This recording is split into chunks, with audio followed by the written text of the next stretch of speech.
So നമ്മൾ ഇന്ന് പറയാൻ പോകുന്നത് ഒരു മോളിക്യൂൾ തന്നു കഴിഞ്ഞാൽ അവിടെ എത്ര NMR സിഗ്നൽസ് നമുക്ക് കിട്ടുമെന്നാണ് നമ്മൾ ഇന്ന് പറയാൻ പോകുന്നത്. ഓക്കെ, അത് എന്താണ്, ഇന്ന മോളിക്യൂൾ തന്നിട്ട് എത്ര NMR സിഗ്നൽ കിട്ടും, മേ ബി അത് നിങ്ങളോട് ചോദിക്കത്തില്ലായിരിക്കും. ബട്ട് മുന്നോട്ട് സ്പിൻ സ്പ്ലിറ്റിംഗ് എന്ന് പറയുന്നൊരു ഫെനോമിനുണ്ട്. ഇപ്പോൾ ഒരു പീക്കാണ് കിട്ടുന്നതെങ്കിൽ ആ പീക്കിൽ തന്നെ സിഗ്നൽസ് പല കാരണങ്ങളാൽ സ്പ്ലിറ്റ് ആകാനുള്ള സാധ്യതയുണ്ട്. അപ്പോൾ അതുകൊണ്ട് എന്താണ് സംഭവിക്കുന്നത്, സ്പ്ലിറ്റായിട്ട് ഇന്ന ഇൻറ്റൻസിറ്റിയിലായിരിക്കും അത് കിട്ടുന്നത്. അപ്പോൾ ആ ഒരു ഫെനോമിനൻ പഠിക്കണമെങ്കിൽ ഈ ഒരു സാധനം അറിഞ്ഞിരിക്കണം. ഇപ്പോൾ എത്ര NMR ഒരു മോളിക്യൂള് കണ്ടിട്ട് മനസ്സിലാവണം എത്ര NMR സിഗ്നൽസ് കിട്ടും, ആ NMR സിഗ്നൽസിൽ ഓരോ പീക്കും എങ്ങനെ സ്പ്ലിറ്റ് ആകുന്നു എന്ന് പറഞ്ഞ് നമുക്ക് കോമൺ ആയിട്ടൊരു ആദ്യം ഒരു കോമൺ ആയിട്ടൊരു അറിവ് വേണം. ഓക്കെ, സോ അതാണ് നമ്മളിപ്പോൾ പറയാൻ പോകുന്നത്. ഇതിനകത്ത് പല മോളിക്യൂൾസ് ഇപ്പം നിങ്ങൾക്ക് പഠിക്കാനുള്ളത് ഈഥൈൽ ബ്രോമൈഡ്, അസറ്റാൽഡിഹൈഡ്, ടൊളുവീന്, ഈ 3 മോളിക്യൂൾസിൻ്റെ NMR സ്പെക്ട്രം അത് വരയ്ക്കാൻ ചോദിക്കില്ല. ബട്ട് അതെങ്ങനെയൊക്കെ പീക്കുകൾ സ്പ്ലിറ്റ് ആകും അങ്ങനെ ആയിരിക്കും ചിലപ്പോൾ ചോദിക്കുക. പിന്നെ ഇത്രയും മോളിക്യൂൾസ് നിങ്ങളുടെ സിലബസിൽ എടുത്ത് പറയുന്നുണ്ട്. ആൻഡ് ദെൻ ഇമ്പോർട്ടൻ്റ് ആയിട്ടുള്ളൊരു മോളിക്യൂളാണ് എഥനോൾ. എഥനോളിനകത്ത് പ്യുവർ എഥനോളും വരുന്നുണ്ട്, ഇംപ്യുവർ എഥനോളും വരുന്നുണ്ട്. അതിന് 2 കേസുണ്ട്. അത് ഞാൻ അവസാനമേ പറയത്തുള്ളൂ. അതൊരു വീഡിയോ ആയിട്ട് അവസാനം പറയാം. അത് ഇമ്പോർട്ടൻ്റ് ആണ് എഥനോളിൻ്റെ കാര്യം. ഓക്കെ, അപ്പം എത്ര NMR സിഗ്നൽസ് കിട്ടുന്നു എന്ന് നോക്കാം. ഇപ്പം തന്നിരിക്കുന്ന ഇതിനകത്ത് ഓക്കെ, CH3 ഈ പ്രോട്ടോൺസ് മൊത്തം ഒരേ കെമിക്കൽ എൻവയോൺമെൻറ്റിലാണ് ഇരിക്കുന്നത്. എന്ന് പറഞ്ഞാൽ ഒരു CH3യോട് അറ്റാച്ച് മറ്റൊരു CH3യും ഈ CH3യോട് അറ്റാച്ച് ഇപ്പുറത്ത് CH3 മാത്രമേ ഉള്ളൂ. അതുകൊണ്ട് ഇവിടെ ഒറ്റ പീക്കായിരിക്കും വരുന്നത് നമ്മുടെ NMRൽ കിട്ടുന്നത്. ഓക്കെ, അത് മനസ്സിലാവും. അടുത്ത മോളിക്യൂൾ പറയുമ്പോൾ മനസ്സിലാവും. ഇത് നോക്കിക്കേ, ഈ ആരോമാറ്റിക് റിങ്ങിലുള്ള പ്രോട്ടോൺസും ഈ പ്രോട്ടോണും തമ്മിൽ വ്യത്യാസമുണ്ട്. കാരണം എന്താ, ഈ CH3യുടെ പ്രോട്ടോണ് അറ്റാച്ച് ചെയ്തിരിക്കുന്ന ബൾക്കി ഗ്രൂപ്പിനോടാണ്. ഓക്കെ, ബൾക്കി ഗ്രൂപ്പിൻ്റെ പ്രോട്ടോൺ അറ്റാച്ച് ചെയ്തിരിക്കുന്നത് CH3യോടാണ്. അതുകൊണ്ട് ഇവിടെ കിട്ടുന്നു, 2 പീക്കായിരിക്കും നമുക്ക് NMRൽ കിട്ടുന്നത്. ഒന്ന് ആരോമാറ്റിക് പ്രോട്ടോണുള്ള ഒരു ഡെൽറ്റ വാല്യൂവിലും, ഒന്ന് CH3 ആൽക്കൈൽ ഗ്രൂപ്പിൻ്റെ ഡെൽറ്റ വാല്യൂവിലും ആയിരിക്കും കിട്ടുന്നത്. ഓക്കെ, ഇനി ഇവിടെ ഈ അസറ്റാൽഡിഹൈഡിൻ്റെ കേസ് CH3OCOCH3, ഈ CH3യും ഈ CH3യും രണ്ട് കെമിക്കൽ എൻവയോൺമെൻറ്റിലാണ്. കാരണം എന്താണ്, ഈ CH3യോട് അറ്റാച്ച് ചെയ്ത് C ഡബിൾ ബോണ്ട് O ആണുള്ളത്. ഇപ്പുറത്തെ CH3യോട് അറ്റാച്ച് ചെയ്ത് CO ആണുള്ളത്, ഓക്സിജൻ മാത്രമാണുള്ളത്. ഓക്കെ, അപ്പോൾ ഇവിടെയും നമുക്ക് 2 പീക്ക് കിട്ടാനാണ് സാധ്യത ഉള്ളത്. ഇപ്പോൾ ഇവിടെ നോക്കിക്കേ, CH3 CH2 CH2 Br, ഇവിടെ അപ്പോൾ എത്രയാണ്, സിക്ക് കറസ്പോണ്ടിങ് ആയിട്ടൊരു പീക്ക് കിട്ടും. കാരണം ഇത് ബ്രോമിനോട് അറ്റാച്ച് ചെയ്തിരിക്കുകയാണ്, ഏറ്റവും ഇലക്ട്രോനെഗറ്റീവ് ആയിട്ടുള്ള ഗ്രൂപ്പിനോട് അറ്റാച്ച് ചെയ്തിരിക്കുകയാണ്. അതിൻ്റെ പീക്ക് ഇൻറ്റൻസിറ്റിയിൽ വ്യത്യാസം ഉണ്ടാവും. ബിക്ക് വേറെ ഇൻറ്റൻസിറ്റി ആയിരിക്കും. ഈ BRനോടുള്ള ഡിസ്റ്റൻസ് കൂടുന്തോറും ഇതിൻ്റെ എല്ലാ ഇൻറ്റൻസിറ്റീസ് മാറിക്കൊണ്ടിരിക്കും. ഓക്കെ, CH3OHനൊരു പീക്കായിരിക്കും, CH3ക്ക് ഒരു പീക്കായിരിക്കും. 2 പീക്കായിരിക്കും അവിടെ കിട്ടുന്നത്. ഓക്കെ, ഇങ്ങനെയാണ് പീക്കുകളുടെ. ഇപ്പോൾ CH3 CH2F ഇത് നമ്മൾ നേരത്തെയും പറഞ്ഞ കേസാണ്, ഇലക്ട്രോനെഗറ്റിവിറ്റിയുടെ കാര്യം പറഞ്ഞപ്പോഴത്തേക്ക്. ഇതിനും ഇവിടെ എന്തായിരിക്കും, എയ്ക്കും ബിക്കും, എയുടെ പ്രോട്ടോൺസിനും ബിയുടെ പ്രോട്ടോൺസിനും 2 പീക്ക് വരും. നമ്മുടെ NMRൽ 2 ഡെൽറ്റ വാല്യൂലായിരിക്കും പീക്ക് കിട്ടാൻ പോകുന്നത്. ഓക്കെ, ഇങ്ങനെയാണ് NMR സിഗ്നൽസിൻ്റെ പീക്ക് എണ്ണുന്നത്. എന്ന് പറഞ്ഞാൽ പ്രോട്ടോൺസിൻ്റെ ആദ്യം ഏതൊക്കെ ഇതിലാണ് പ്രോട്ടോൺസ് ഉണ്ടെന്ന് നോക്കണം. ആ പ്രോട്ടോൺസ് സെയിം കെമിക്കൽ എൻവയോൺമെൻറ്റിലാണോ എന്ന് നോക്കണം. മേ ബി ഇപ്പം അസറ്റാൽഡിഹൈഡിൻ്റെ കേസ് എടുത്ത് നോക്കിയാൽ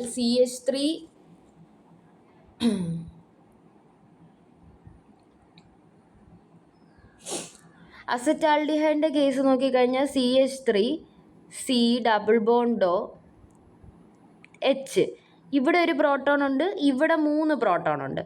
അപ്പോൾ എന്ത് സംഭവിക്കും, ഇതിനോട് അറ്റാച്ച് ചെയ്ത് C ഡബിൾ ബോണ്ട് O ആണുള്ളത്, ഇതിനോട് അറ്റാച്ച് ചെയ്തതും C ഡബിൾ ബോണ്ട് O ആണുള്ളത്.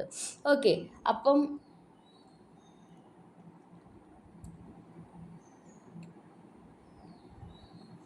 അപ്പോൾ എന്താണ്, 2 പീക്കുകളായിരിക്കും ഇവിടെ കിട്ടുന്നത്.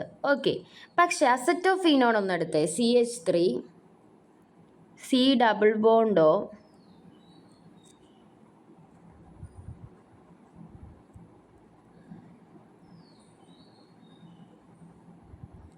ഇതല്ലേ acetophenone, CH3 C double bond O CH3. Okay,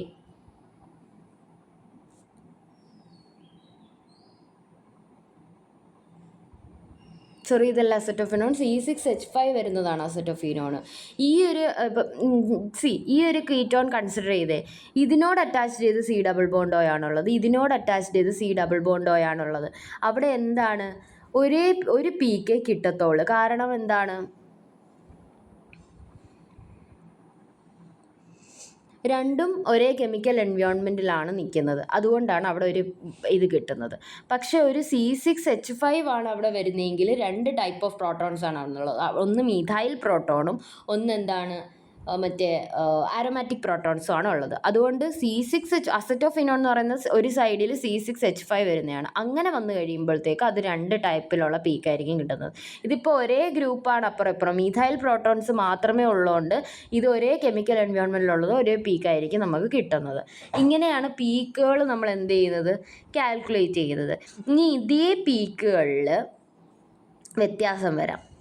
okay, അതെങ്ങനെയാണെന്ന് പറഞ്ഞാൽ, ഇപ്പോൾ ഈ പെർട്ടിക്കുലർ മോളിക്യൂൾ എടുക്കുകയാണ്, CH3OH. അപ്പോൾ CH3യുടെ ഡെൽറ്റ വാല്യൂവിൽ അതിന് ഓരോ കെമിക്കൽ ഷിഫ്റ്റ് വാല്യൂസ് ഉണ്ട്.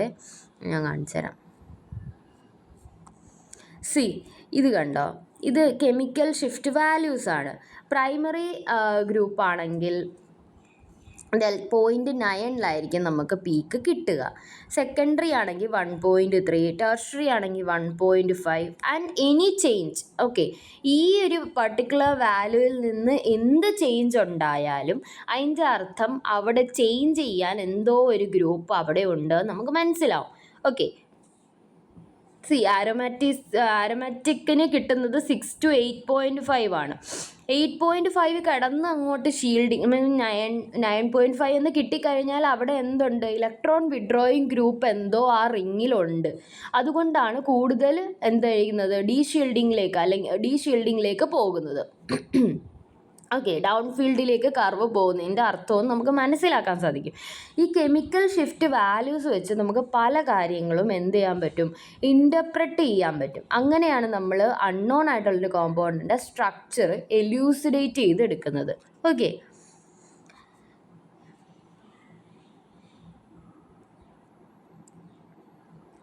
ഇപ്പം ഞാൻ പറഞ്ഞു, ഈ പെർട്ടിക്കുലർ ഒരു സാധനത്തിൻ്റെ ഇതെടുത്തു കഴിഞ്ഞാൽ നമുക്ക് എന്ത് കിട്ടും, CH3ക്ക് അറൗണ്ട് 0.9 നമുക്ക് കർവ് കിട്ടും. ഓക്കെ, ആൻഡ് ആൽക്കഹോളിന് നമുക്ക് അറൗണ്ട് 1 to 5.5 കർവ് കിട്ടും. മീൻസ് ഇങ്ങനെയാണ് നമ്മുടെ NMR സ്കെയിൽ ഇത് വരുന്നതെങ്കിൽ ഇതാണ് TMS 0. ഓക്കെ, എനിക്ക് കൃത്യമായിട്ട് വരയ്ക്കാൻ പറ്റത്തില്ല ഇതിൽ, അതുകൊണ്ടാണ് ഇങ്ങനെ വരുന്നത് കേട്ടോ. ഇത് കറക്റ്റായിട്ടൊരു പീക്കായിട്ട് തന്നെ കിട്ടും. അപ്പോൾ ഇവിടെ ആയിരിക്കും 1 എങ്കിൽ ഇവിടെയാണ് 0.9 വരുന്നതെങ്കിൽ ഇവിടെ ആയിരിക്കും എന്ത് കിട്ടുന്നത്, CH3യുടെ കർവ് കിട്ടുന്നത്. ഓക്കെ, OHൻ്റെ കർവ് നമുക്ക് 5.5 അല്ലെങ്കിൽ 5.5 ഇവിടെ OHന് പർട്ടിക്കുലർ ആയിട്ടുള്ള കർവ് കിട്ടുന്നത്. നമ്മളിപ്പോൾ പറഞ്ഞത് എന്താണ്, സിംഗിൾ പീക്കാണ് പറഞ്ഞത്, സിംഗിളായിട്ടൊരു സാധനം കിട്ടും. പക്ഷേ തൊട്ടടുത്തുള്ള വിസിനിറ്റിയിലുള്ള പ്രോട്ടോൺസിൻ്റെ കർവുകൾ തൊട്ടടുത്തുള്ള പ്രോട്ടോണിൻ്റെ ഇൻഫ്ലുവൻസ് കാരണം സ്പ്ലിറ്റ് ചെയ്യുന്നുണ്ട്, പീക്കുകൾ സ്പ്ലിറ്റിംഗ് സംഭവിക്കുന്നുണ്ട്. ഇപ്പം ഇവിടെ എന്ന് പറഞ്ഞാൽ OHൻ്റെ പീക്ക് ഇതല്ലേ, ഈ പീക്കിന് സ്പ്ലിറ്റിംഗ് സംഭവിക്കുന്നുണ്ട്. ആ സ്പ്ലിറ്റിംഗ് എങ്ങനെയാണ് സംഭവിക്കുന്നതെന്ന് പറഞ്ഞാൽ N+1 ആണ് അതിൻ്റെ ഫോർമുല. ഇത് ഞാൻ എളുപ്പത്തിന് വേണ്ടി പറയുവാണ്. N+1, ഇത് ടെക്സ്റ്റിലെങ്ങും മെൻഷൻ ചെയ്തിട്ടില്ല ഇത് N+1 ആണെന്ന്. N+1 ആണ് ഫോർമുല. അപ്പോൾ OHൻ്റെ എത്രയായിട്ടാണ് സ്പ്ലിറ്റ് ചെയ്യുന്നതെന്ന് നോക്കാനായിട്ട് എന്ത് ചെയ്യുക, തൊട്ടടുത്തുള്ള പ്രോട്ടോൺ എത്ര ഉണ്ടെന്ന് നോക്കുക. തൊട്ടടുത്തേ നോക്കാവുള്ളൂ, അയലത്ത് കിടക്കുന്നതല്ല, തൊട്ടടുത്തുള്ളത്. ഓക്കെ, അതിൻ്റെ പ്രോട്ടോൺ എത്ര ഉണ്ടെന്ന് നോക്കുക. അത് 3 ആണ്. 3 + 1 4. അപ്പോൾ എന്താണ്, 4ആയിട്ടാണ് OHൻ്റെ പീക്ക് സ്പ്ലിറ്റ് ചെയ്യുന്നത്. ക്വാർട്ടറ്റ് എന്നാണ് അതിനെ പറയുന്നത്, ക്വാർട്ടറ്റ്. ഓക്കെ. CH3യുടെ നമ്മൾ എങ്ങനെ നോക്കും? OH തൊട്ടടുത്ത് OH ആണ് കിടക്കുന്നത്. അതിനകത്ത് പ്രോട്ടോൺസ് എത്രയാണ്? 1. 1 + 1 2 ആണ് വരുന്നത്. അപ്പോൾ CH3യുടെ കർവ് പീക്ക് എത്രയായിട്ട് സ്പ്ലിറ്റ് ചെയ്യും? 2ആയിട്ട് സ്പ്ലിറ്റ് ചെയ്യും. എന്ന് പറഞ്ഞാൽ അത് ഡബ്ലറ്റ് ആവും. ഓക്കെ. അതാണ് അതിൻ്റെ ഒരു ഓവറോൾ സ്പ്ലിറ്റിംഗ് എന്താന്ന് പറയാനായിട്ട് ഞാൻ പറഞ്ഞതാണ്. ഇതുപോലെ തൊട്ടടുത്തുള്ള ഇതിലുള്ള പ്രോട്ടോൺസിൻ്റെ ഇൻഫ്ലുവൻസ് കാരണം തൻ്റെ പീക്കിന് സംഭവിക്കുന്ന സ്പ്ലിറ്റിംഗ്, അതാണ് സ്പിൻ സ്പ്ലിറ്റിംഗ് എന്ന് പറയുന്നത്. ഓക്കെ. ഇപ്പോൾ ഇത് CH3 OHൻ്റെ ക്വാർട്ടറ്റ് അല്ലേ ആവുന്നത്. അപ്പോൾ നമ്മൾ എങ്ങനെയാണ് ഇൻറ്റൻസിറ്റി അതിൻ്റെ പാസ്കൽസ് ട്രയാങ്കിൾ വെച്ചാണ് കാൽക്കുലേറ്റ് ചെയ്യുന്നത്. നിങ്ങൾക്കിത് വരയ്ക്കാൻ ചോദിക്കില്ല, പക്ഷെ അതൊന്ന് കാണിച്ചു തരാം. ഇപ്പം ഇതിൻ്റെ എന്ന് പറഞ്ഞാൽ ഇങ്ങനെ ഒരു ഇൻറ്റൻസിറ്റി അത് നമ്മൾ കാൽക്കുലേറ്റ് ചെയ്തിട്ടേ വരയ്ക്കാവുള്ളതാണ്. ഇങ്ങനെയാണ് 4ആയിട്ട് നമ്മുടെ ഇത് വരുന്നത്, ക്വാർട്ടറ്റ് എന്ന് പറയും. ഡബ്ലറ്റ് എന്ന് പറയുമ്പം 1:1 ആണെന്നോ, രണ്ടും സെയിം ഇൻറ്റൻസിറ്റിയാണ് വരുന്നത്. ഓക്കെ. ഇങ്ങനെയായിരിക്കും കിട്ടുന്നത്. ഓക്കെ. ഇതാണ് സ്പിൻ സ്പ്ലിറ്റിംഗ് എന്ന് പറയുന്നത്. അതിൻ്റെ ടെക്സ്റ്റിലുള്ളത് കാണിക്കാം. നമ്മളൊരു മോളിക്യൂൾ എടുക്കുക, CH3 CH2 Br. ഈ ഇഥൈൽ ബ്രോമൈഡ് എടുക്കുകയാണെങ്കിൽ നമുക്കിതിന് കറസ്പോണ്ടിങ് ആയിട്ട് 2 പീക്കാണ് കിട്ടുന്നത് അല്ലേ, 2 സിഗ്നൽസ് ആണ് കിട്ടുന്നത്. CH2ന് ഒരു സിഗ്നൽ കിട്ടും, CH3യുടെ പ്രോട്ടോൺസിന് ഒരു സിഗ്നൽ കിട്ടും. ഓക്കെ. അതാണ് താഴെ എഴുതിയിരിക്കുന്നത്. ഇനി CH2ൻ്റെ സിഗ്നൽസ് എത്രയായിട്ട് സ്പ്ലിറ്റ് ആവും? തൊട്ടടുത്ത് എത്ര പ്രോട്ടോൺ ഉണ്ടോ അതേ +1. CH2ൻ്റെ സിഗ്നൽസ് അപ്പം ക്വാർട്ടറ്റ് ആയിട്ടാണ് മാറുന്നത്. ഓക്കെ. ആൻഡ് CH3യുടെയോ തൊട്ടടുത്ത് CH2 ആണുള്ളത്, 2 + 1 3. ഓക്കെ. ട്രിപ്ലറ്റ് ആയിട്ടാണ് CH3യുടെ പ്രോട്ടോൺസ് മാറുന്നത്. ഓക്കെ. അപ്പോൾ triplet is for CH3 protons, quartet is for CH2 protons. അതാണ് സ്പിൻ സ്പ്ലിറ്റിംഗ്. നമ്മൾ എന്ത് ചെയ്യുക, സിമ്പിളായിട്ട് പറഞ്ഞു കഴിഞ്ഞാൽ. ഓക്കെ. ഇനി അടുത്തത് 1,1,2 ട്രൈക്ലോറോ ഈഥെയിൻ എന്ന് പറഞ്ഞാൽ ഇത് CHCl2 CH2Cl. 2 type of signal അവിടെ കിട്ടുമല്ലോ. അപ്പം CH2Clൻ്റെ പീക്ക്, ഈ CH2ൻ്റെ പീക്ക് എത്രയായിട്ട് സ്പ്ലിറ്റ് ആവും? 1 + 1 ഡബ്ലറ്റ് ആയിട്ടേ സ്പ്ലിറ്റ് ആവത്തുള്ളൂ. ഇതിൻ്റെ ഡബ്ലറ്റ് ആയിട്ടേ സ്പ്ലിറ്റ് ആവത്തുള്ളൂ. ഇതിൻ്റെയോ ട്രിപ്ലറ്റ് ആയിരിക്കും, 3 പീക്കായിരിക്കും നമുക്ക് കിട്ടുന്നത്. ആ N+1 എന്ന് പറയുന്ന ഫോർമുല ഇട്ട് കൊടുത്താൽ മതി. ഓർക്കേണ്ട കാര്യം ഇത്രയേ ഉള്ളൂ. ഇപ്പം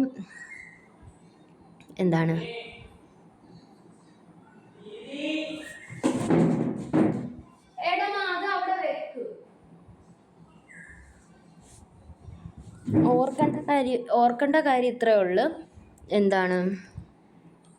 ഇപ്പം AB ഇതാണ് 2 തരത്തിലെ പ്രോട്ടോൺ എങ്കിൽ ബിയുടെ കർവ് സ്പ്ലിറ്റ് ആകാനായിട്ട് എന്താണ് ചെയ്യേണ്ടത്?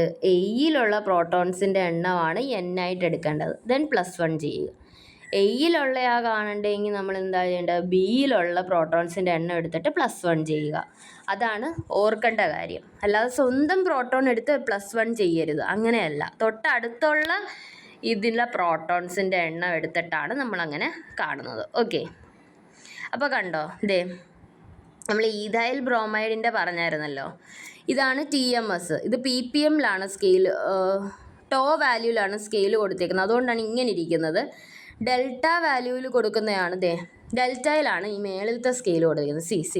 ഇതിലാണ് നമ്മൾ ഇത് ചെയ്യുന്നത്. അപ്പോൾ നോക്കിക്കേ, നമുക്ക് CH3യും CH2 അല്ലേ, കെമിക്കൽ ഷിഫ്റ്റിൻ്റെ വാല്യൂസ് നോക്കുമ്പോൾ CH3ക്ക് 0.9ഉം CH2ന് 1.2 ആണ് വരുന്നത്.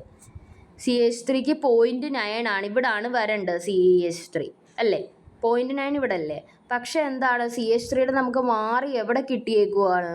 1 പോയിൻറ്റിന് അപ്പുറം കിട്ടിയേക്കുവാണ്. അതിൻ്റെ കാരണം ബ്രോമിൻ ഒരു ഇലക്ട്രോനെഗറ്റീവ് ഗ്രൂപ്പാണ്.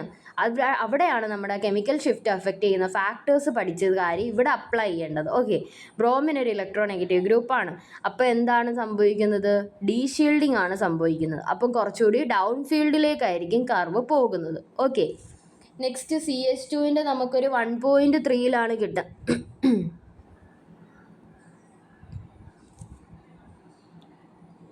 CH2ൻ്റെ 1.2 കിട്ടേണ്ടത്.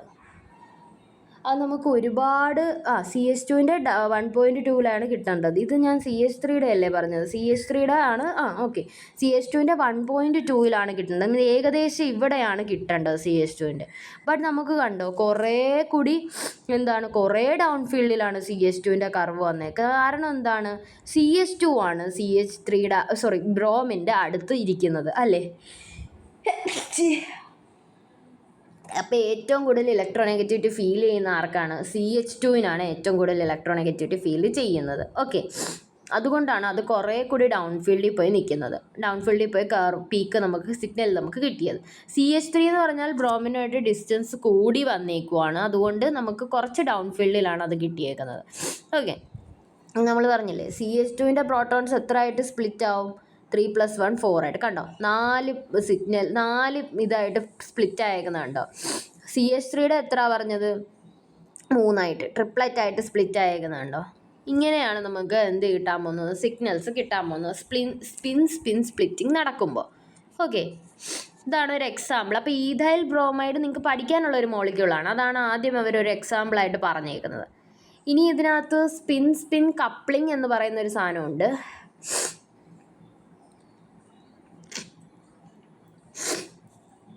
NMR സിഗ്നൽസ് സ്പ്ലിറ്റ് ചെയ്യുന്നതിന് കാരണം സ്പിൻ കപ്ലിംഗ് ആണെന്നാണ് പറയുന്നത്. ആ ഫെനോമിനൻ എന്താണെന്നാണ് നമ്മൾ നെക്സ്റ്റ് പഠിക്കാൻ പോകുന്നത്. Okay, splitting of an NMR signal is caused by magnetic influence of hydrogen on the adjacent atoms. അത് ഞാൻ ഇപ്പോൾ പറഞ്ഞല്ലോ. തൊട്ടടുത്തുള്ള ഹൈഡ്രജൻ ആറ്റംസ് കാരണം തൻ്റെ പീക്കുകൾ സ്പ്ലിറ്റ് ആകുന്നു. ഓക്കെ, അതിൻ്റെ മാഗ്നറ്റിക് ഇൻഫ്ലുവൻസ് കാരണമാണ് തൻ്റെ പീക്കിന് സ്പ്ലിറ്റിംഗ് സംഭവിക്കുന്നത്. എക്സാമ്പിൾ നമ്മൾ നേരത്തെ പറഞ്ഞ എക്സാമ്പിളാണ് CHCl2 CH2Cl.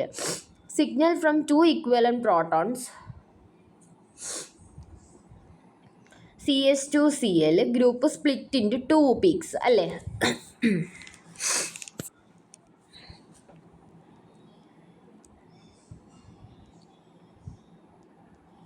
ഓക്കെ, CH2Clൻ്റെ കാര്യമാണ് ഇത് പറയുന്നത്. ആദ്യം പറയുന്നത് CH2Clൻ്റെ പ്രോട്ടോൺസ് എത്ര?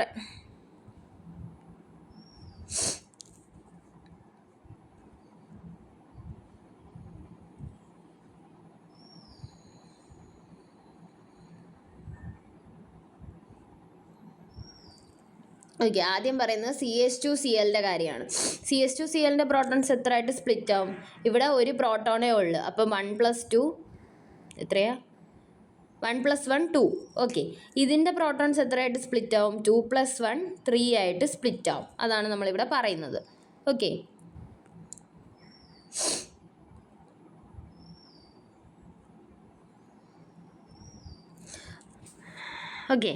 അപ്പോൾ under the magnetic influence of non equivalent proton of neighbouring CHCl2 group. Okay, അതാണ് ഇവിടെ പറയുന്നത്. Similarly the signal from hydrogen of CHCl2 split into 3 peaks. Triplet ആണ് നമുക്ക് കിട്ടുന്നത് under the magnetic influence of 2 equivalent protons of the neighbouring CH2Cl group. ഇതിൻ്റെ കാരണം spin coupling of absorbing and neighbouring protons ആണ്. Neighbouring പ്രോട്ടോൺസിൻ്റെ spin coupling ആണ് നമുക്ക് ഇവിടെ ഇതിൻ്റെ കാരണമെന്ന് പറയുന്നത്.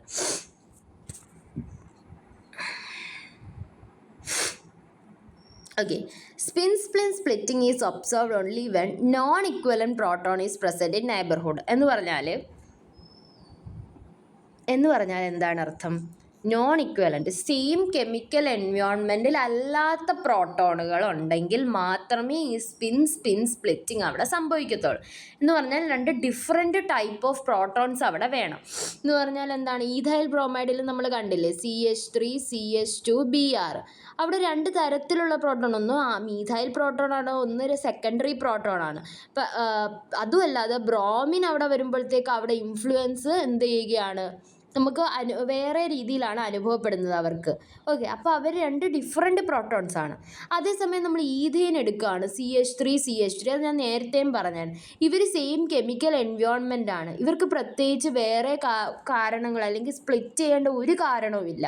ഓക്കെ, അവർ 6 പ്രോട്ടോണും സെയിം കെമിക്കൽ എൻവയോൺമെൻറ്റിലാണ് ഇരിക്കുന്നത്. അതുകൊണ്ട് എന്ത് ചെയ്യുന്നില്ല, അവർ സ്പ്ലിറ്റ് ചെയ്യുന്നില്ല. അവിടെ സിഗ്നൽസ് സ്പ്ലിറ്റ് ചെയ്യുന്നില്ല. അവിടെ ഒറ്റ പീക്കായിരിക്കും കിട്ടുന്നത്. ഓക്കെ, അതുപോലെ തന്നെയാണ് നമ്മൾ TMSൻ്റെ കാര്യം പറഞ്ഞത്.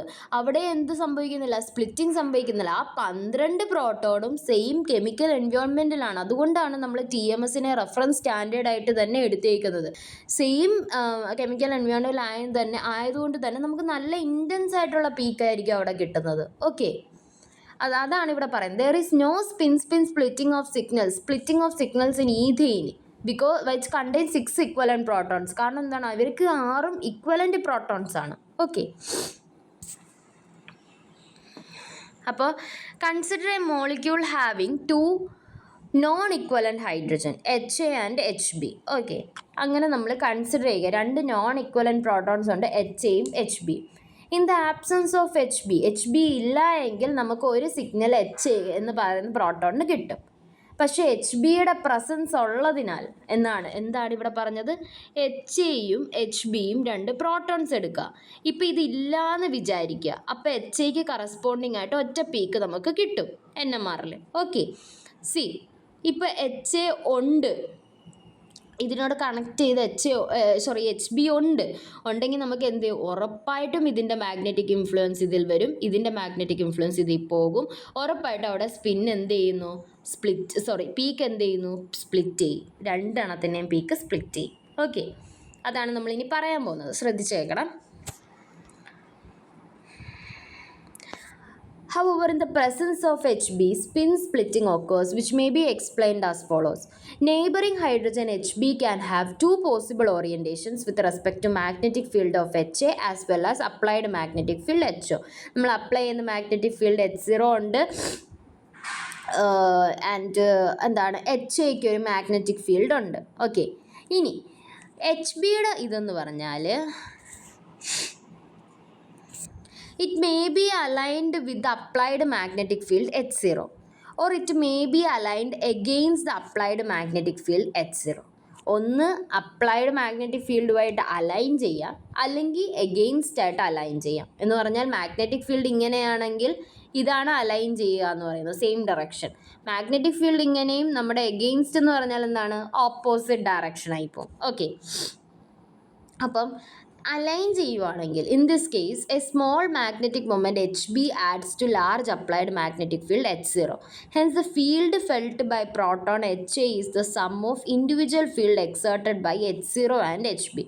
Therefore it absorbs a slightly lower applied field strength than it would have done in the absence of HB. Align ചെയ്യുമ്പോൾ എന്താണ് സംഭവിക്കുന്നത്, ഈ HBയുടെ ഫീൽഡ് മാഗ്നറ്റിക് ഫീൽഡുമായിട്ട് അലൈൻ ചെയ്യുകയാണെങ്കിൽ HA എക്സ്പീരിയൻസ് ചെയ്യുന്ന ഫീൽഡ് എന്തായിരിക്കും, HBയുടെ ഫീൽഡും എക്സ്പീരിയൻസ് ചെയ്യും, അപ്ലൈഡ് മാഗ്നറ്റിക് ഫീൽഡും എക്സ്പീരിയൻസ് ചെയ്യും. അത് രണ്ടും കൂടി എക്സ്പീരിയൻസ് ചെയ്തായിരിക്കും അതിനെന്ത് കിട്ടുന്നത്, ഒരു എനർജി അബ്സോർബ് ചെയ്യുന്നത്. ഓക്കെ, ഇത് ഇത്രയും വിശദമായിട്ട് ഇവിടെ പഠിക്കണ്ട, എന്നാലും ഒന്ന് മനസ്സിലാക്കാൻ നല്ലതാണ്. ഓക്കെ, പിന്നെ എഗെയിൻസ്റ്റ് ദ മാഗ്നറ്റിക് ഫീൽഡ് ആണെങ്കിൽ എന്തായിരിക്കും, HBയുടെ ഫീൽഡ് ലാർജ് അപ്ലൈ ചെയ്യുന്ന മാഗ്നറ്റിക് ഫീൽഡ് H0യ്ക്ക് എഗെയിൻസ്റ്റ് ആയിരിക്കും, ഒപ്പോസ് ചെയ്യുമായിരിക്കും ചെയ്യുന്നത്. അതുകൊണ്ട് HA ഫീൽ ചെയ്യുന്ന ഫീൽഡ് എന്തായിരിക്കും, ഈ 2 HBയും H0യുടെയും ഫീൽഡുകളുടെ ഡിഫറൻസ് ആയിരിക്കും. ഓക്കെ, അതുകൊണ്ട് തന്നെ എന്താണ്, ഹയർ ഫീൽഡിലായിരിക്കും, അത് അപ്പ് ഫീൽഡിലായിരിക്കും നമ്മുടെ പ്രോട്ടോൺ എനർജി അബ്സോർബ് ചെയ്യുന്നത്. ഓക്കെ, അതാണ് നമ്മളിവിടെ പറഞ്ഞത്.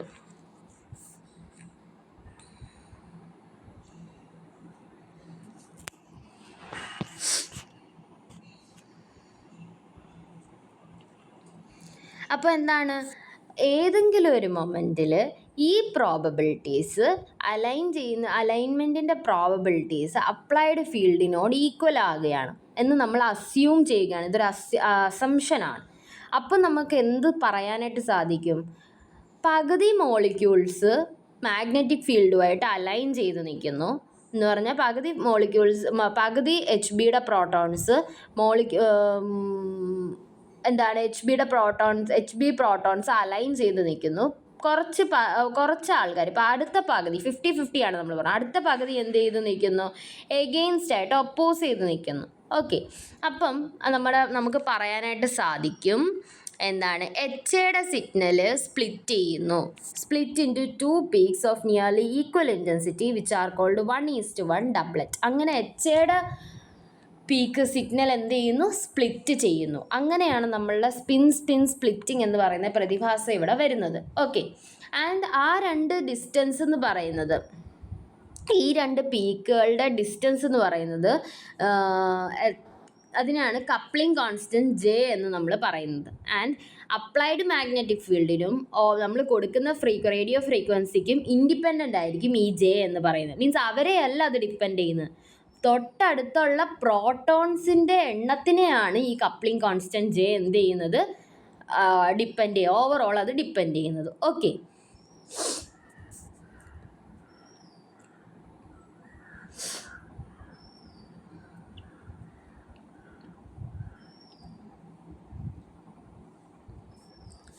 ഇത് കണ്ടോ? Signal from proton H B എന്ന് പറയുന്ന പ്രോട്ടോൺ ഇല്ലെങ്കിൽ എച്ചയുടെ സിഗ്നൽ ഇങ്ങനെയായിരിക്കും. ബട്ട് എപ്പോൾ എച്ച് ബിയുടെ പ്രസൻസ് അവിടെ വരുന്നു, അവിടെ ആ കർവ് എന്ത് ചെയ്യും? രണ്ടായിട്ട് സ്പ്ലിറ്റ് ചെയ്യും. 1:1 ഡബ്ലറ്റ് ആയിട്ട് നമുക്ക് കിട്ടും. ആൻഡ് ഇതിൻ്റെ ഇടയ്ക്കുള്ള ഡിസ്റ്റൻസ് ആണ് നമ്മൾ എന്ത് പറയുന്നത്? ജെ എന്ന് പറയുന്നത്, കപ്ലിംഗ് കോൺസ്റ്റൻറ്റ്. ഓക്കെ, ഇത്രയേ ഉള്ളത്. അതെ, ഇവിടെ പറയുന്നുണ്ട്, ഇവിടെ പറയുന്നുണ്ട് set of n equivalent proton will split the signal of absorbing proton into n+1 peaks. Okay,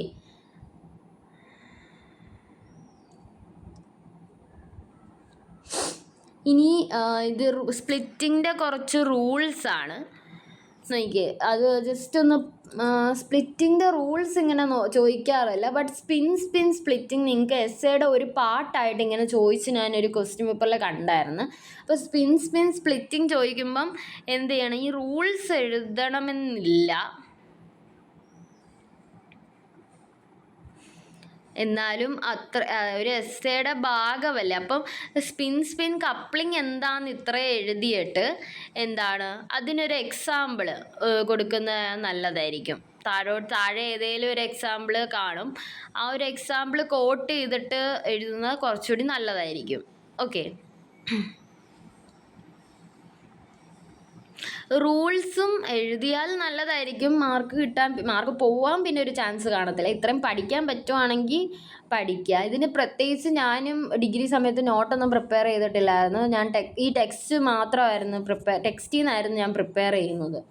okay, rules നോക്കിയേ. Splitting of signal is caused by proton attach to adjacent carbon atom. Adjacent കാർബണിലുള്ള protons മൂലമാണ് splitting സംഭവിക്കുന്നത്, provided അവർ non equivalent ആണെങ്കിൽ മാത്രം. Equivalent ആണെങ്കിൽ ഒരിക്കലും splitting സംഭവിക്കില്ല. Number of peak obtained after possible splitting is 1 more than the number of vicinal proton. എന്ന് പറഞ്ഞാൽ വിസിനൽ എന്ന് പറഞ്ഞാൽ തൊട്ടടുത്തുള്ള പ്രോട്ടോൺ. ആ വിസിനൽ പ്രോട്ടോണിൻ്റെ എണ്ണം എത്രയാണോ അതിൽ 1 കൂടുതലായിരിക്കും മറ്റേതിൻ്റെ പീക്കുകൾ സ്പ്ലിറ്റ് ആകുന്നത്. ഓക്കെ, ഇപ്പോൾ പറഞ്ഞ കാര്യങ്ങൾ തന്നെയാണ്. All the peaks of a doublet, triplet, quartet are not of exactly same intensity. Inner പീക്കുകളായിരിക്കും bigger than the outer one. Okay, ഇപ്പോൾ ഡബ്ലറ്റ് ആണെങ്കിൽ ഒരു 1:1 ഇൻറ്റൻസിറ്റിയാണ്. പക്ഷേ ട്രിപ്ലറ്റ് ആണെങ്കിൽ 1:3:1 ഇൻറ്റൻസിറ്റിയാണ്. ഇപ്പോൾ ഇങ്ങനെ ആയിരിക്കും വരയ്ക്കുന്നത് നമ്മൾ. ഇന്നർ സൈഡിലുള്ളതായിരിക്കും എപ്പോഴും എന്ത് വലുതെന്ന് പറയുന്നത്. അതാണ് അടുത്തൊരു പോയിന്റ് എന്ന് പറഞ്ഞാൽ.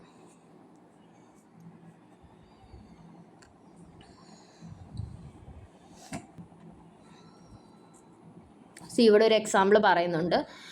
കൺസിഡർ ദ കേസ് ഓഫ് നേരത്തെ നമ്മൾ പറഞ്ഞ എക്സാമ്പിൾ തന്നെയാണ്. CH2Cl CHCl2 അവർ അപ്പുറം ഇപ്പുറം എയും ബിയും പ്രോട്ടോൺസ് മാറ്റിയിട്ടുണ്ടെന്നേ ഉള്ളൂ. അപ്പം magnetic field felt by proton at a particular instant may be increased or decreased slightly by the spin of adjacent proton B. Field felt by proton A is increased at a particular moment if proton B happens to align with the applied field. Align ചെയ്യുവാണെങ്കിൽ experience ചെയ്യുന്ന field എന്തായിരിക്കും കൂടുതലായിരിക്കും.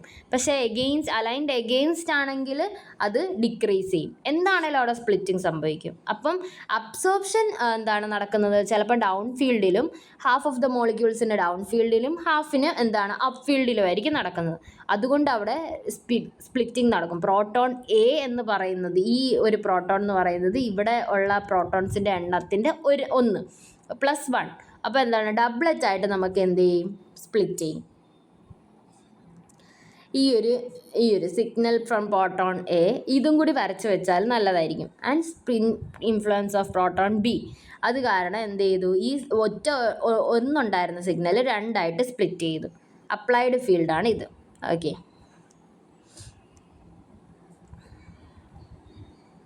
ഇനി ബിയുടെ കാര്യം പറഞ്ഞാൽ എങ്ങനെ ആയിരിക്കും? നെയ്ബറിങ് പ്രോട്ടോൺ എ ആണ്. അത് എത്ര എണ്ണം ഉണ്ടായിരുന്നു? 2 എണ്ണം ഉണ്ടായിരുന്നു. അപ്പം ബിയുടെ പ്രോട്ടോൺസ് എത്രയായിട്ട് സ്പ്ലിറ്റ് ചെയ്യും? 3ആയിട്ട് സ്പ്ലിറ്റ് ചെയ്യും. ഓക്കെ, 3ആയിട്ട് സ്പ്ലിറ്റ് ചെയ്യുമ്പോൾ നമുക്ക് എങ്ങനെയാണ് വരുന്നതെന്ന് നോക്കാം. 3ആയിട്ട് സ്പ്ലിറ്റ് ചെയ്യുമ്പോൾ സ്പിന്നുകൾ ഇങ്ങനെയാണ് വരുന്നത്. രണ്ടും എന്തിരിക്കാം? Down spin ആയിട്ടിരിക്കാം. രണ്ടും അപ്പ് സ്പിൻ ആയിട്ടിരിക്കാം. ഒന്ന് അപ്പ് സ്പിന്നും ഒന്ന് ഡൗൺ സ്പിന്നും, അതേ സാധനം ഒന്ന് അപ്പ് സ്പിന്നും ഒന്ന് ഡൗൺ സ്പിന്നും ആയിട്ടിരിക്കാം. ഇങ്ങനെയാണ് വരുന്നത്. ഇപ്പം അതിന് നമ്പർ വെച്ച് പറഞ്ഞു കഴിഞ്ഞാൽ 1 ആൽഫ വെച്ച് പറയാം. ആൽഫ ബീറ്റ ആണ് 2 സ്പിന്നുകൾ എന്ന് നമ്മൾ പറയുന്നത്. അപ്പോൾ ആൽഫയായിട്ടിരിക്കാം,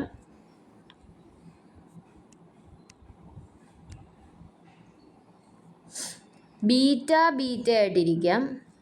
ഓക്കെ, ആൽഫ ബീറ്റ ആയിട്ടിരിക്കാം, ബീറ്റ ആൽഫ ആയിട്ടിരിക്കാം. അതാണ് ഈ ഒരു കേസ് എന്ന് പറഞ്ഞാൽ ഇതാണ്. ഓക്കെ, ഇങ്ങനെയാണ് വരുന്നത്. ഇത്രയും ഡീറ്റെയിൽഡ് ആയിട്ട് നിങ്ങൾക്ക് വേണ്ട, അതാണ് കാര്യം. നിങ്ങൾക്ക് സ്പിൻ സ്പ്ലിറ്റിംഗ് ചോദിക്കുമ്പോൾ ഈ ഒരു എക്സാമ്പിൾ കോട്ട് ചെയ്തിട്ട് എഴുതിയാലും മതിയാവും, നല്ലതായിരിക്കും.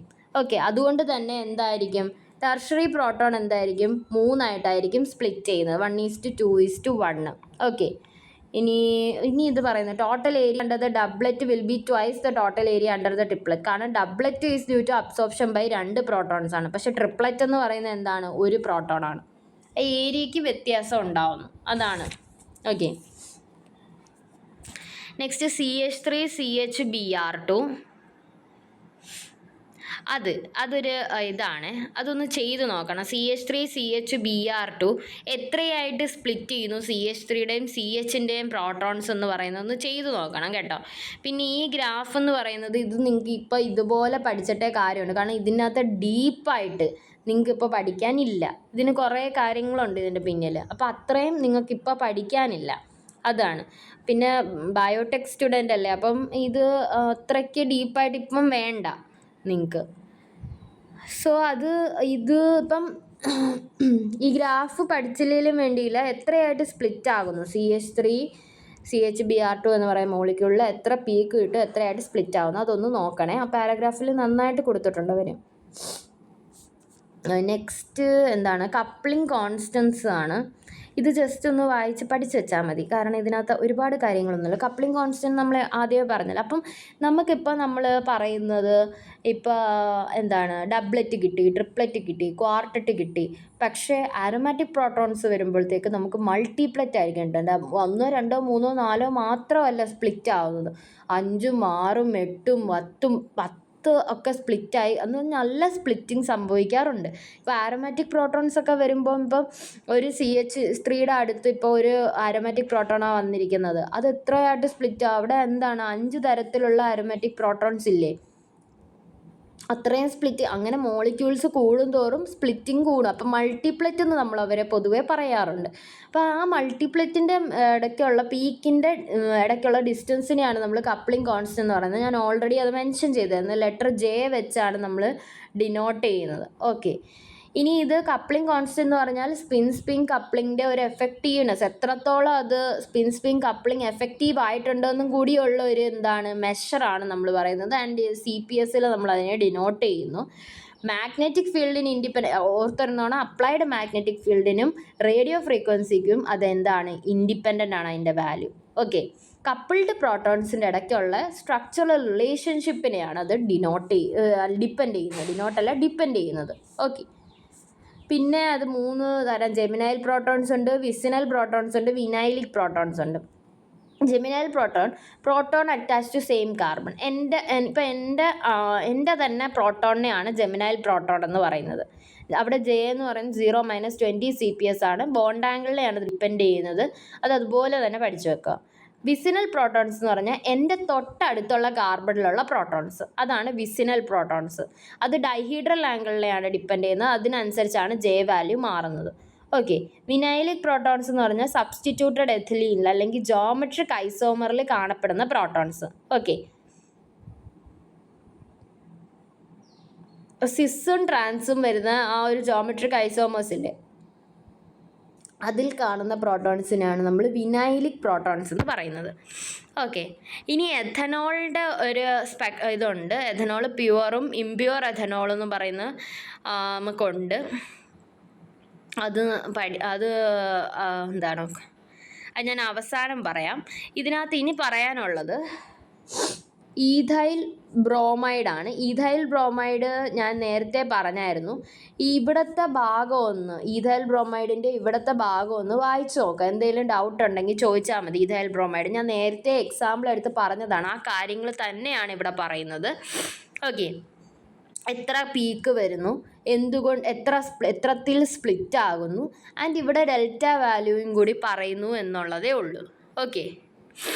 ഇനി ടൊളുവീൻ്റെ കേസ് പറഞ്ഞു കഴിഞ്ഞാൽ എന്താണ് ടൊളുവീൻ? ബെൻസീൻ റിങ്ങിൽ CH3 വരുന്നതാണ് ടൊളുവീൻ. അപ്പോൾ ടൊളുവീനിന് എത്ര പീക്ക് കിട്ടും? 2 പീക്ക് കിട്ടും. 3 മീഥൈൽ പ്രോട്ടോൺസിന് കറസ്പോണ്ടിങ് ഒരു പീക്ക് കിട്ടും, 5 ആരോമാറ്റിക് പ്രോട്ടോൺസിന് കറസ്പോണ്ടിങ് ഒരു പീക്ക് കിട്ടും. ഇവിടെ നിങ്ങൾ സ്പ്ലിറ്റിംഗ് ബോദർ ചെയ്യേണ്ട. സ്പ്ലിറ്റിംഗ് ഉണ്ടാവും, ഉറപ്പായിട്ടും ഉണ്ടാവും, പക്ഷെ അത് മൾട്ടിപ്ലറ്റ് ആകും. അതുകൊണ്ടാണ് ഇവിടെ സ്പ്ലിറ്റിംഗ് അവർ പറയാത്തത്. ഓക്കെ. ഇനി അസറ്റാൽഡിഹൈഡിൻ്റെ കേസ്, അതും ഞാൻ നേരത്തെ പറഞ്ഞായിരുന്നു. എന്താണ് അസറ്റാൽഡിഹൈഡിൽ 2 തരം പ്രോട്ടോൺസ് ഉണ്ട്. ഒന്ന് മീഥൈൽ പ്രോട്ടോൺ, 3 മീഥൈൽ പ്രോട്ടോൺ ഉണ്ട്, ഒന്ന് CHOയുടെ പ്രോട്ടോൺ ഉണ്ട്, അല്ലേ? അപ്പോൾ 2 സെറ്റ് ഓഫ് പീക്ക് ആയിരിക്കും നമ്മൾ കിട്ടുന്നത്. പക്ഷേ CH3യുടെ സിഗ്നൽ എന്ത് ചെയ്യുന്നു? സ്പ്ലിറ്റ് ആകുന്നു, ഡബ്ലറ്റ് ആയിട്ട് സ്പ്ലിറ്റ് ആകുന്നു. ഓക്കെ. അത് കാരണം എന്താണ്? CHOയുടെ അഡ്ജസൻറ്റ് പ്രോട്ടോൺ, CHOയിലുള്ള അഡ്ജസൻറ്റ് പ്രോട്ടോൺ കാരണമാണ്. CHOയുടെ പ്രോട്ടോൺസ് എത്ര ആയിട്ട് സ്പ്ലിറ്റ് ആവും? ക്വാർട്ടറ്റ് ആയിട്ട് സ്പ്ലിറ്റ് ആവും. കാരണം എന്താണ്? CH3 അഡ്ജസൻ്റ് ആയിട്ട് CH3യുടെ പ്രോട്ടോൺസ് ഉള്ളതുകൊണ്ടാണ്. അപ്പം നമുക്ക് എത്ര പീക്ക് ടോട്ടലി കിട്ടും? 6 പീക്കായിരിക്കും ടോട്ടലി കിട്ടുന്നത്. മേളിൽ 2 ആയിട്ട് സ്പ്ലിറ്റായി, താഴെ 4 ആയിട്ട് സ്പ്ലിറ്റായി. ഓക്കെ. എനിക്ക് തന്നെ കൺഫ്യൂഷൻ വന്നിപ്പോൾ. താഴെ 4 ആയിട്ട് സ്പ്ലിറ്റായി. അങ്ങനെ 6 പീക്കായിരിക്കും കിട്ടുന്നത്. ഓക്കെ. കൺഫ്യൂഷൻ വരാതെ ജസ്റ്റ് ആ കാര്യങ്ങളൊന്ന് പഠിച്ചു വെച്ചാൽ നല്ലതായിരിക്കും. ഇപ്പോൾ ഇവിടെ സ്പ്ലിറ്റിംഗ് ഉള്ള ഇതല്ല കൊടുത്തേക്കുന്നത്, ഗ്രാഫല്ല കൊടുത്തേക്കുന്നത്. ഇത് ജസ്റ്റ് നോക്കി വെച്ചാൽ മതി. ഗ്രാഫ് നിങ്ങൾക്ക് അത്രയും ഇമ്പോർട്ടൻ്റ്, മീൻസ് NMRൻ്റെ സ്പെക്ട്രം നിങ്ങൾക്ക് അത്ര ഇമ്പോർട്ടൻ്റ് ആയിട്ട് വരുന്നില്ല. ഈ ഒരു മോളിക്യൂള് തന്നിട്ട് മേ ബി അതിൻ്റെ സ്പ്ലിറ്റിംഗ് എത്രയായിരിക്കും, അല്ലെങ്കിൽ അത് എന്തുകൊണ്ടാണ് സ്പ്ലിറ്റ് ആകുന്നത്, അങ്ങനെ വേണേൽ നിങ്ങൾക്ക് ചോദിക്കാം. പിന്നെ എഥനോളിൻ്റെ കേസ് അത് ഞാൻ എടുത്ത് പറയാം. ഇനി ഇതിൽ NMRൽ ഇനിയുള്ളത് C13 NMR ഉണ്ട്. C13 NMR തരും. നമ്മൾ ആദ്യമേ പറഞ്ഞതാണ്, കാർബൺ 12 ഐസോട്ടോപ്പ് തരില്ല, കാർബൺ 13 ഐസോട്ടോപ്പ് തരും. പക്ഷെ അത് നമ്മൾ ഉപയോഗിക്കുന്നത് എന്തായിരിക്കും? കുറവായിരിക്കും. കാരണം എന്താണ്? 0.something അബണ്ടൻസേ C13 ഐസോട്ടോപ്പിനുള്ളു.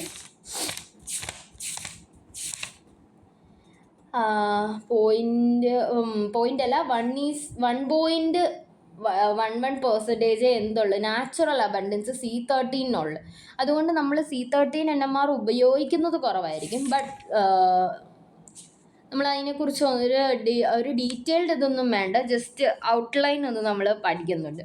ആൻഡ് NMR സ്പെക്ട്രോസ്കോപ്പിയുടെ മെറിറ്റുകൾ നമ്മൾ എന്തൊക്കെ പറയാം? നമുക്ക് നോൺ ഡിസ്ട്രക്റ്റീവാണ്, അല്ലേ? നമുക്ക് സാമ്പിൾ തിരിച്ച് കിട്ടും, സ്റ്റഡി ചെയ്യാൻ ഈസിയറാണ്. ഓക്കെ. പിന്നെ ഫാസ്റ്ററാണ്. മറ്റേത് സ്പെക്ട്രത്തിനേക്കാളും ഫാസ്റ്ററായിട്ട് നമുക്ക് NMR സ്പെക്ട്ര കിട്ടും. പിന്നെ കമ്പ്യൂട്ടഡ് കാൽക്കുലേഷൻ നമുക്ക് പറ്റും. കമ്പ്യൂട്ടർ ആയിരിക്കും കാൽക്കുലേഷൻസ് മൊത്തം ചെയ്തു തരുന്നത്. നിങ്ങളിപ്പോൾ ചെയ്യാത്തത് കൊണ്ട് നിങ്ങൾക്ക് അതിൻ്റേതായിട്ടുള്ളൊരിത് കാണും. പക്ഷെ ചെയ്ത് കഴിയുമ്പോൾ കമ്പ്യൂട്ടർ നമ്മൾ NMR ലാബിൽ പോയിട്ട് NMR മെഷീനിൽ അത് ചെയ്ത് കഴിയുമ്പോൾ നിങ്ങൾക്ക് മനസ്സിലാവും ഇത് എളുപ്പമുള്ളൊരു സ്പെക്ട്രോസ്കോപ്പിക് ടെക്നിക്കാണ്. സോ ഇനി ഇതിനകത്ത് എഥനോളും C13ൻ്റെ ഒരു ഇതും കൂടിയേ പറയാനുള്ളൂ. അതും കൂടി കഴിഞ്ഞാൽ ഇത് തീരും.